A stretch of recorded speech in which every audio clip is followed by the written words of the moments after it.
filho de rico, eu só falo, me próprio não te minha canada. Ou não? Ora viva, pessoal, ora viva! Seja bem-vindo a esse canal. É uma alegria saber mostrar que o outro lado te suporta, por isso, se você ainda não é inscrito, inscreve no canal, ativa o sininho e põe gosto. Hoje nós trazemos Betinho. O que conhece quem é Betinho? É aquele gajo ali. É um desses, agora escolhe aquele desses. É muito engraçado, né? Exatamente, engraçado é a palavra que está caracterizando. Betinho, ele é um homem com coração de criança, exatamente. Por isso, hoje é essa foto ali.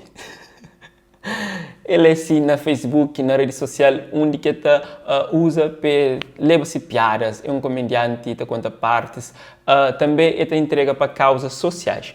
Hoje, eu vou trazer ali um vídeo de se ele educa-se galo. Exatamente, não se acredita. Hoje eu sei que esse galo é capaz de fazer.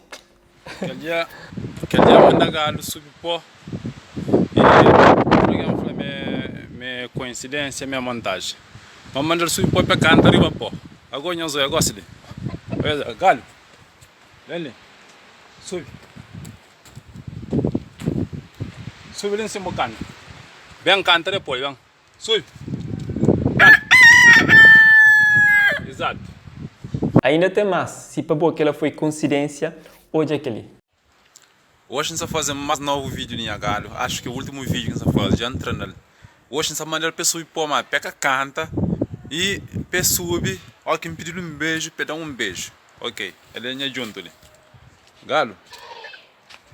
Galo, vem ali. Minha teoria, pô.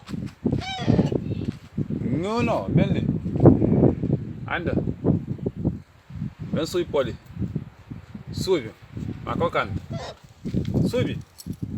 Assim. Minha Nessa maneira pede um beijo para você ter um beijo. Dá um beijo. Beijo. Selfish. Som. Tá doendo. Tá de beijo recho, mano.